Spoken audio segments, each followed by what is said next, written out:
मुझे जानकारी है कि एक बार पंडित जवाहरलाल नेहरू ने जब अटल जी की आयु 33 वर्ष की थी और उनका कश्मीर के मुद्दे पर भारत की संसद में जब भाषण हुआ था, तो भाषण समाप्त होने के बाद उन्होंने कहा था कि यह युवा एक दिन भारत का प्रधानमंत्री बनेगा। और मुझे यह भी जानकारी है कि संभवतः 1960 में जब रशियन प्रेसिडेंट उस समय के मिस्टर निकिता क्रुश्चेव आए हुए थे और लोगों का वो परिचय करा रहे थे, जो विभिन्न राजनीतिक पार्टियों के नेता थे, तो परिचय कराते हुए अटल जी के बारे में उन्होंने कहा था कि यह नौजवान एक दिन भारत का प्रधानमंत्री बन सकता है। अटल जी ने सुशासन को मजबूत करने के लिए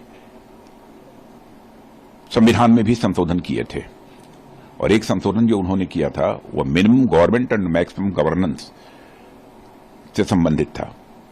मिनिमम गवर्नमेंट और मैक्सिमम गवर्नेंस की भावना से मंत्रिपरिषद के आकार को उन्होंने सीमित कर दिया था ताकि खर्च पर भी प्रतिबंध लगाया जाए। और इस संशोधन ने दल विरोधी कानून के तहत जरूरी बदलाव भी किए ताकि भ्रष्टाचार पर लगाम लगाई जा सके और राजनीतिक स्थिरता को भी भारत में बल मिले, यह उनका उद्देश्य था। भारतीय अर्थव्यवस्था को सुदृढ़ करने में उन्होंने बहुत ही महत्वपूर्ण भूमिका निभाई और सभी जानते हैं कि उस समय जीडीपी की ग्रोथ रेट मोर देन 8% थी। यह मैं समझता हूं कि एक बहुत बड़ी उपलब्धि थी। गोल्डन क्वाड्रिलेटरल स्वर्णिम चतुर्भुज योजना उन्होंने ही प्रारंभ की थी।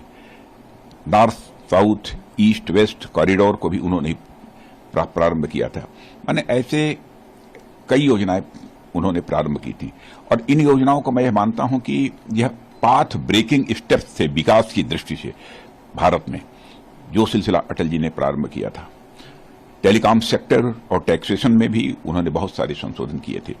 ऐसे यदि मैं गणना कराना शुरू करूं उनके द्वारा उठाए गए कदमों की तो लंबी फहरिस्त है, बहुत विस्तार में जाने का कोई औचित्य नहीं है, लेकिन मैं इतना ही कह सकता हूं कि उन्होंने समाज के सभी वर्गों की चिंता की।